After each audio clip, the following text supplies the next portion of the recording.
E o objetivo de hoje não é para falar de cálculos matemáticos, embora tenha alguma coisa lá no fundo, lá no final da apresentação. Aí o Anthony não me pergunta, tá, Anthony? Eu preciso de um tempo mais para lembrar, mas eu fiz todos esses cálculos aí. Quando eu estava lá no pós-doc, eu fiz os cálculos sozinho, enfim, mas o conceito hoje não é esse, o objetivo não é esse, é para trazer um novo olhar com relação ao movimento que acontece no corpo humano, né, e ampliar essa visão para a teoria dos sistemas dinâmicos. Então, isso aqui foi produto, tá, do meu pós-doc, e foi a partir dele que veio essa ideia de fazer análise do movimento humano por meio da teoria dos sistemas dinâmicos. Então, antes de começar, eu queria saber de vocês se vocês acham que essa variabilidade do movimento ela é vista como um erro de performance ou como algo saudável para atingir um objetivo do movimento estipulado. O que vocês acham? Queria ouvir umas vozinhas aí de vocês. Acho que talvez vocês não queiram responder porque vocês não têm muita certeza do que eu estou perguntando, ou vocês não sabem ou não querem falar.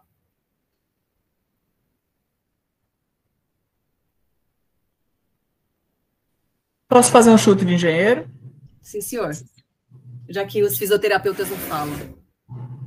Eu acho que no caso da performance motora, a variabilidade ela é saudável, faz parte do sistema.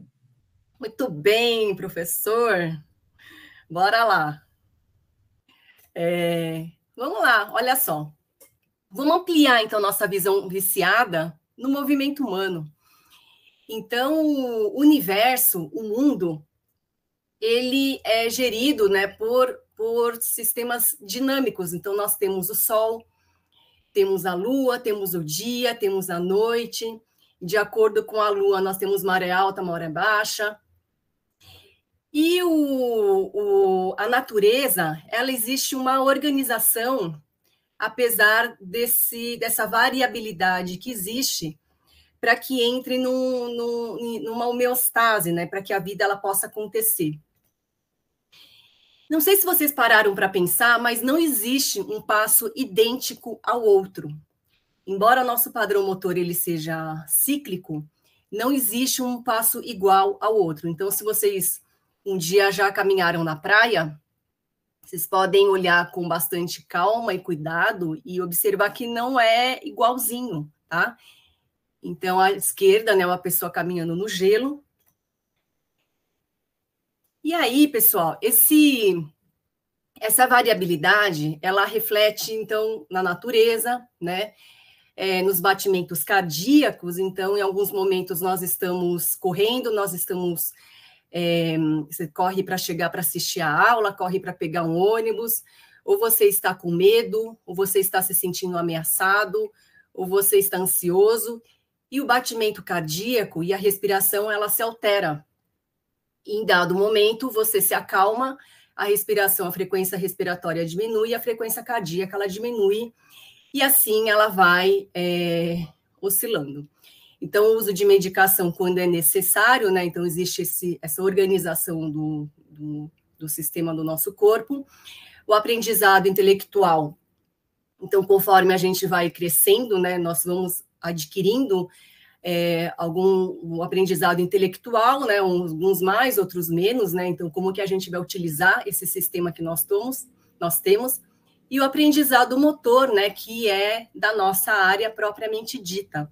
Então, esse objetivo de ampliar a nossa visão é para vocês entenderem que o universo ele se organiza, apesar, né, por meio de uma dinâmica que ela entra numa homeostase. Então, ela reflete na manutenção da saúde de um sistema. Esse autor ele diz que o sistema estático ele equivale à morte. Então, o nosso sistema, quando ele é dinâmico, ele é um sistema vivo. Quando nós nascemos, a gente vai sentar Depois nós vamos ficar em 4 apoio, nós vamos engatinhar, semi-ajoelhado e vamos ficar em pé. Durante todo esse processo, a variabilidade do nosso movimento, ele é muito grande, a gente vai descobrindo o mundo. E aí vocês podem perceber que conforme você vai caminhando e o seu caminhar vai ficando melhor, a variabilidade, né, o mapeamento do ambiente, ele vai ficando mais afinado. Então, você começa a andar sem uma base alargada, sem ficar gesticulando os braços, e você vai caminhar de uma forma mais equilibrada. Então, você vai conseguir gerir adaptações frente às várias perturbações que acontecem, continuam acontecendo, só que de acordo com algumas podemos dizer, algumas novidades de movimento, né? Você já vai adquirir um aprendizado motor para realizar elas de uma forma mais organizada. Esse Bernstein, quem estuda a coordenação motora e o movimento humano, né, já deve ter ouvido falar nele. E em 67, né, ele já fala que o nosso corpo humano ele é uma organização de múltiplos graus de liberdade. Então, por meio de articulações de músculos e do nosso sistema nervoso, associado a forças externas. O que são forças externas? É a força da gravidade, é a força de reação do solo, a terceira lei de Newton, né? Quem achou que nunca mais ia ver física na vida, né? Se lascou, porque aqui na faculdade vocês estão vendo também a física. Então, a mesma força que você impõe ao solo é uma força de mesma intensidade que ela volta. Forças de atrito, se não houvesse forças de atrito, nós escorregaríamos. Força de resistência do ar, as pessoas podem perceber melhor essa força de resistência do ar quando você realiza um esporte de maior velocidade, como uma corrida de grande velocidade, ou quando você pedala a uma velocidade muito grande também. Forças externas aplicadas, então, na fisioterapia, quando você vai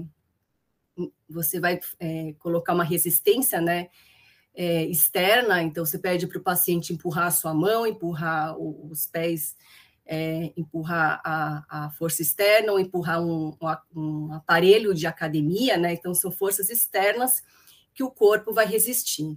E as forças hidrodinâmicas, né? Então, quando está na água, quando nós nadamos ou realizamos hidroginástica ou hidroterapia, temos o empuxo, né? E outras forças que ocorrem dentro da água. Então, Bernstein, ele fala que essa redundância do sistema, então, para você adquirir padrões de movimento, estratégias por meio dessas experiências, é necessário que haja redundância do sistema. Então, é com a repetição que a gente vai aprender a realizar os movimentos de uma forma mais organizada. Então, olha só, pessoal. Vocês lembram quando vocês começaram a andar de bicicleta? Gente, de vez em quando falam em alguma coisa, porque eu não estou vendo ninguém, tá? Se cair, eu também não vou saber. Quando nós começamos a andar de bicicleta, o nosso pai, de repente, um dia falou, vou tirar as rodinhas, né? Aí, quando tira as rodinhas, o que acontece? Você não tem muita habilidade em dirigir, né? Em conduzir essa bicicleta, e aí você vai cair várias vezes, vai se ralar, vai chorar, sua mãe compra um capacete, compra uma joelheira, até que um dia você percebe que você começou a andar sozinho, de uma forma organizada e sem as duas rodinhas. Então, essa variabilidade do movimento, ela fez com que você encontrasse estratégias, né, de organização e de adaptações do movimento. Então, na fisioterapia, o paciente, quando ele está internado, né? Então, aqui à esquerda a gente pode ver um paciente numa situação um pouco mais limitada, e mesmo dentro dessa limitação dele, ele vai encontrar, por meio até de pequenas amplitudes de movimento, um mapeamento das habilidades que ele já tinha, que ele perdeu e que ele vai ter que reaprender. Aí embaixo a gente vê um paciente, né, fazendo um treino de equilíbrio na bola, e à esquerda um paciente talvez com alguma queixa musculoesquelética, alguma condição musculoesquelética, que ele está reaprendendo a realizar a marcha, né, e organizar suas articulações para que ele possa de fato, realizar a marcha. Então, pessoal, nós temos um sistema num ambiente restrito, numa função limitada, num comportamento limitado, a gente observa que existe menor variabilidade do movimento, existe menor variabilidade não só do movimento, mas a gente pode pensar também como no sistema respiratório para a gente exemplificar, né? Então, quando o paciente ele tem uma capacidade respiratória diminuída, essa foto aqui eu peguei da foto da época do Covid, ou quando o paciente ele tem uma enfisema pulmonar ou um DPOC, ele está no ambiente mais restrito, né? Então, a condição dele não é de muita variabilidade. Numa capsulite adesiva, por exemplo, então ela pode ter aparecido devido ao movimento limitado do ombro, uma fratura por estresse. Então, são movimentos de mesmo padrão, de uma forma repetitiva, causando impacto no solo. Então, esse artigo ele fala, né? Será que a variabilidade ela tem uma relação com a patologia? Talvez não foi conduzido a ela, ou talvez a restrição da doença ela levou a uma menor variabilidade do movimento, mas ambos estão relacionados, não só do movimento, né, mas também da condição de fato. Vocês já ouviram falar do efeito borboleta?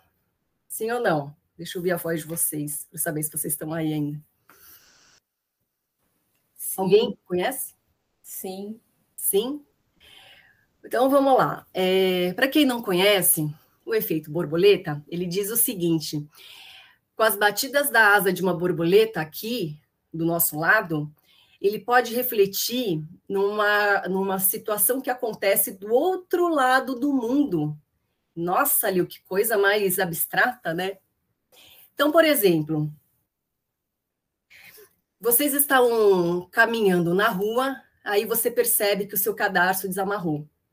Você agacha para amarrar o seu cadarço. Aí, de repente, vem um homem com muita pressa, com café na mão, e ele tropeça em você. E aí, ele derruba o café, ele se suja inteiro. E essa pessoa, ele é piloto de avião correndo para chegar do aeroporto, porque ele está com horário. Então, devido a esse evento, ele se atrasou. E o avião atrasou um pouquinho para sair. Dentro desse avião, tinha um passageiro, uma passageira, que ela tinha uma entrevista de emprego, e aí ela chegou atrasada na entrevista de emprego dela. Então, devido a esse atraso, ela perdeu a vaga.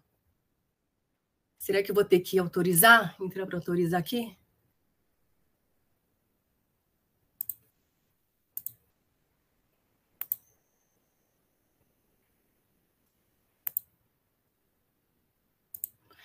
Bora lá.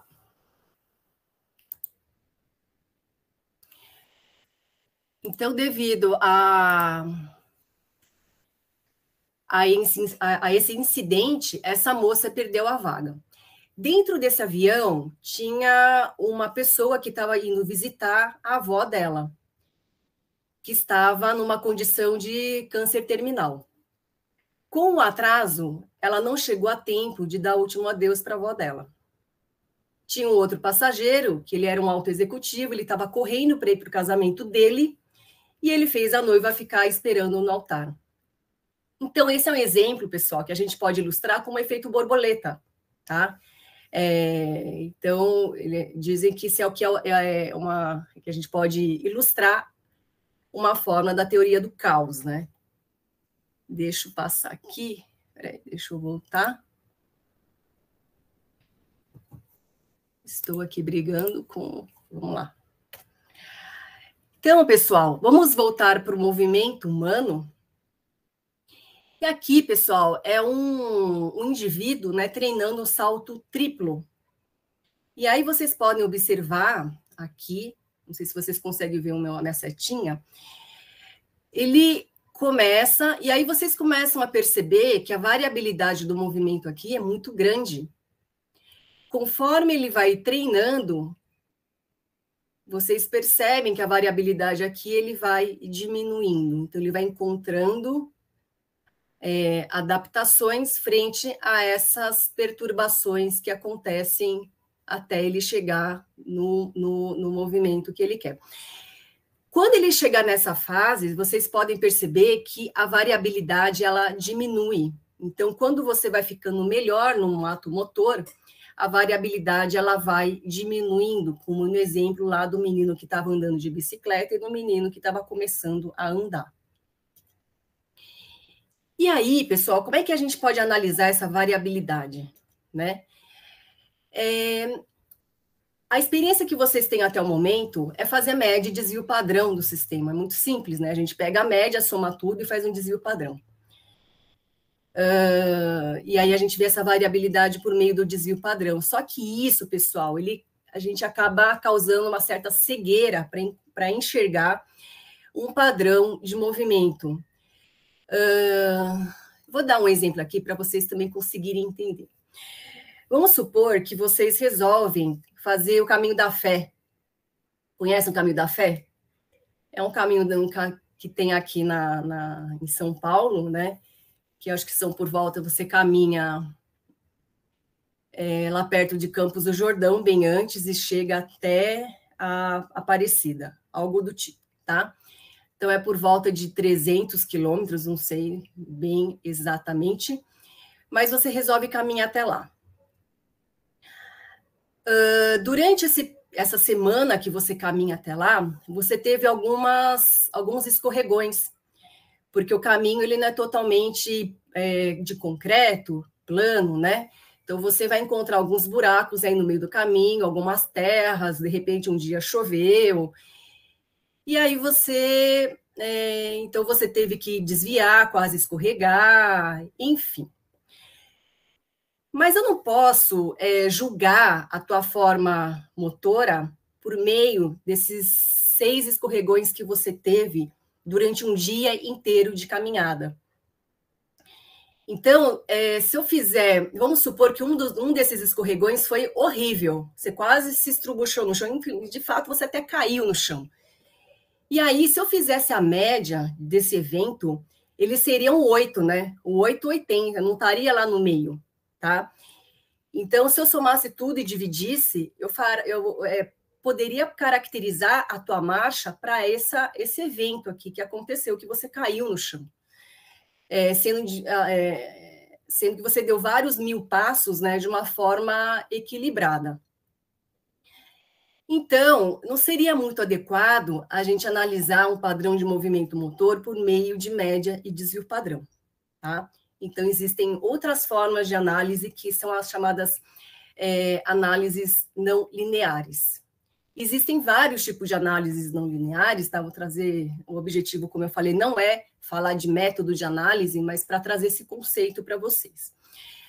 A pergunta aqui é, por que usar séries temporais? O que são séries temporais? Então, o pessoal que faz análise de biomecânica, que tem laboratório,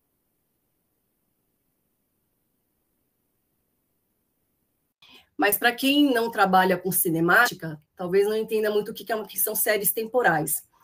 Vocês todos sabem que é uma passada, né? A passada é o toque do calcanhar de um pé até o toque do calcanhar de um outro pé. Isso aqui é um ciclo da marcha, tá? Até o toque do calcanhar do mesmo pé. Isso aqui é um ciclo da marcha. Vários ciclos da marcha juntos eu posso chamar de séries temporais. Então, quando eu faço as séries temporais de um dia da caminhada lá, do caminho da fé, no segundo dia, no terceiro dia, então eu posso juntar todos a semana inteira e fazer um pacotão dessas séries temporais, eu consigo ter um entendimento do seu padrão de marcha, sem te julgar pelo evento que você caiu no chão, porque eu não posso falar que você é uma pessoa que vive caindo no chão, sendo que você caiu uma vez só, dentro de uma semana de caminhada, de um dia de caminhada, tá?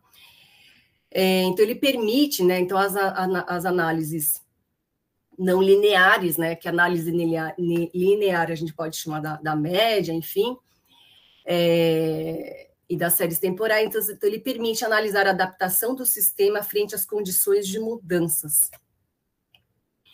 Então, quando a gente faz média, nós mascaramos a estrutura da variabilidade. E qual a característica estrutural da série temporal, né? Então, nessa conferência aqui de 91, essa conferência, eles começaram a discutir a teoria dos sistemas dinâmicos. Então, são algumas ferramentas de análise não linear que analisa a variabilidade do sistema sem ser por esse pacote aqui de fazer média e desvio padrão. Uma das formas de analisar, a gente não vai falar de conceitos matemáticos aqui, tá? É a entropia, né? Então, o meu objetivo aqui é para mostrar o gráfico aqui para vocês, como que é a cara desse gráfico. Então, são alguns estudos aí que publicaram sobre entropia e publicaram até hoje, tá? Então, você pode fazer, por meio dessa técnica, por meio dessa ferramenta, a análise de um comportamento de uma forma não linear. Então, ele diz que quando você está próximo do zero, você tem uma maior regularidade e equilíbrio e previsibilidade desse sistema. E quando está próximo de 1, maior irregularidade. Então, aqui, pessoal, ó. Então, ele fala que é próximo do zero. Peraí, eu tô com duas telas aqui, deixa eu sair da outra, senão minha flechinha está indo lá para... Gente do céu. Peraí...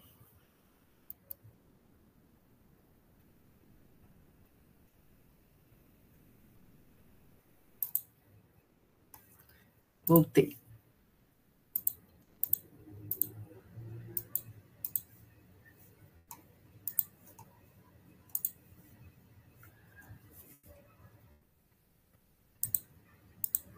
O Antônio, ele não me obedece mais. Mas tudo bem, vamos seguir assim.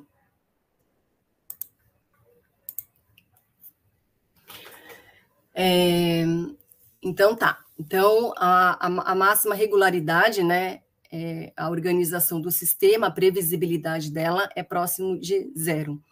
Então, vocês podem perceber aqui que existe um padrão organizado de movimento, tá? Aqui da mesma forma. E aqui tem uma característica mais aleatorizada, né, do sistema. Então, esse estudo aqui que usou a entropia, ele caracterizou, né, idosos sedentários com idosos mais ativos. E eles observaram que os idosos sedentários, eles tinham esse valor próximo do zero, porque dá para identificar, como eles eram sedentários, eles tinham um padrão de movimento mais conservador, com menos movimento articular, menos variabilidade. Então, ele tornou o sistema, né, a gente conseguiu identificar, eles conseguiram identificar que havia uma maior previsibilidade, como já era esperado. Uma outra forma de análise não linear é a técnica de Lyapunov, e da mesma forma, só que quando ele não é previsível, ele não é organizado, ele é acima de 0,4, e quando ele não tem, ele é mais organizado, ele é próximo de 0. Então, aqui vocês podem perceber também que o sistema aqui ele é mais organizado.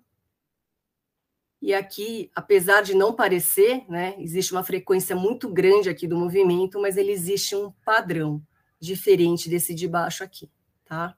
Esses outros aqui. Aí, pessoal, a teoria do caos, então, o caos do corpo humano, vamos voltar aqui para o corpo humano. Esse aqui é um movimento randômico, então, me falem uma doença aí, talvez a Vanessa aí possa me falar, de uma doença, né, que existe movimentos muito randômicos, muito aleatorizados, sem organização.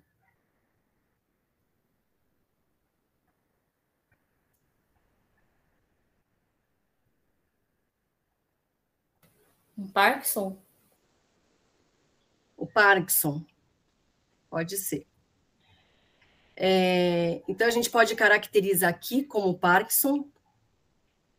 Quando o movimento ele é muito organizado, a gente observa que não tem, né, muita variabilidade aqui, então ele não consegue encontrar estratégias de novas adaptações. Então, para o corpo humano, eles estipularam que o caos ele é o melhor movimento de maior funcionalidade. Até parece a asa de uma borboleta aqui, tá? Por quê? Porque existe um padrão com uma pequena variabilidade e é onde ele consegue encontrar adaptações para encontrar novas estratégias de movimento. Então, o movimento ele não é desorganizado, e existe a variabilidade que permite, então, esses novos ajustes de movimento frente às novas perturbações. Então, movimentos funcionais e saudáveis, né? Então, a gente olha aqui, vamos olhar aqui no gráfico, são movimentos... aqui é um movimento organizado, sem variabilidade, vocês conseguem perceber que tem sempre um mesmo padrão, vocês podem até pensar numa condição aí de doença, que existe um mesmo padrão, onde se ele encontrar algo diferente aí na frente, ele não vai conseguir fazer o seu ajuste. Por exemplo, a gente pode pensar, talvez numa entorse de tornozelo mal reabilitada, né? Onde o paciente se dá alta. Então, é aquela questão de quando você tem uma entorse de tornozelo, você sempre vai ter a entorse no mesmo tornozelo, e o paciente ele se dá alta antes do momento que ele tem que ter alta. Tá? Então, paciente sedentário, aí onde ele caminha lá na chuva, num buraco, desce do ônibus correndo, e ele não tem essa variabilidade aí, né, que a gente sabe também por motivos diversos aí, e ele não consegue se organizar frente à perturbação. Então, ele não tem essa estratégia, acaba acontecendo uma nova entorse de tornozelo. Aqui no sistema caótico, existe essa variabilidade, e no sistema randômico, como é um sistema desorganizado, não tem previsibilidade de nada, né?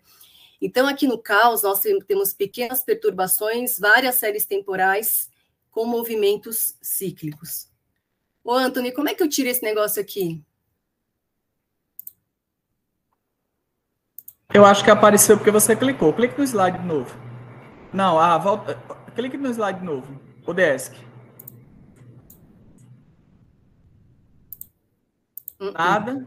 Nada. Então tem que sair e fazer de novo. Porque eu acho que apareceu alguém. Quando alguém apareceu, aí bagunçou sua vida. Dá o ESC, por favor. Sai. Pronto. Bota de novo no modo apresentação e faz aquele de novo. Vocês estão vendo? Sim. Sim. Agora vai lá. Não deu certo. Vai lá de novo. Vai lá. Agora. Pronto. É porque alguém apareceu. Quando apareceu que você saiu e voltou, aí eu acho que ele desconfigurou. Beleza. Obrigada. Então a busca, né, é pela nossa coordenação de movimento. Então, o que é a coordenação? Uma organização dinâmica do sistema neuromuscular que indica padrões de comportamento saudáveis. Então, a gente lembra lá naquele slide lá do Bernstein, lá do começo, tá?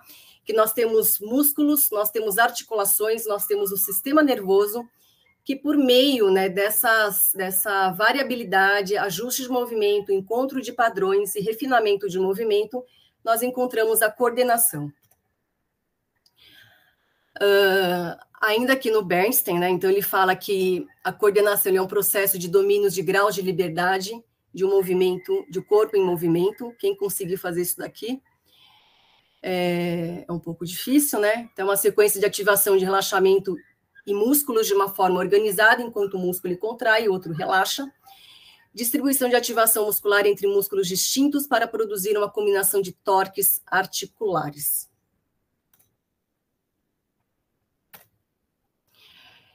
Então, pessoal, para analisar o movimento humano, aqui eu não vou entrar eu vou passar bem rápido aqui, tá? Porque o conceito aqui, eu acredito que eu já tenha passado para vocês. Mas quando a gente faz análise do movimento humano, nós filmamos os indivíduos, né? Então, isso é chamado de cinemetria, tá? Então, por meio de câmeras, né? Mais de 2 câmeras, nós podemos chamar de 3 dimensões. Então, quanto maior a quantidade de câmeras, mais refinamento nós temos do movimento, onde nós pegamos variáveis como deslocamento angular e velocidade angular. Essas variáveis, elas indicam o estado dinâmico do sistema neuromuscular, e ela fornece a representação desse sistema organizado. Então, lá no meu pós-doc, tá? Então, uma das técnicas que eu escolhi para fazer essa análise da coordenação do movimento, então, não sei se vocês estão... Para ter uma coordenação, eu preciso ter uma organização de mais de 2 articulações. Com uma única articulação, eu posso chamar de coordenação, mas 2 articulações ou mais organizadas. Aí nós conseguimos estabelecer uma coordenação de movimento. Então, a técnica que eu usei é a técnica da fase relativa. Até então, são vários artigos, né, que publicaram com diferentes condições de doenças, tá? Onde eles analisaram a coordenação de 2 articulações por meio dessa técnica. Então, aqui, olha só que legal, a Vanessa falou do Parkinson. Nessa coluna do controle, eu vejo um paciente normal, e nessa coluna da esquerda, como em cima vocês podem ver escrito Parkinson, paciente com Parkinson, tá? Na primeira linha, eu vejo a articulação do tornozelo. Na segunda linha, eu vejo a articulação do quadril, do joelho, desculpa.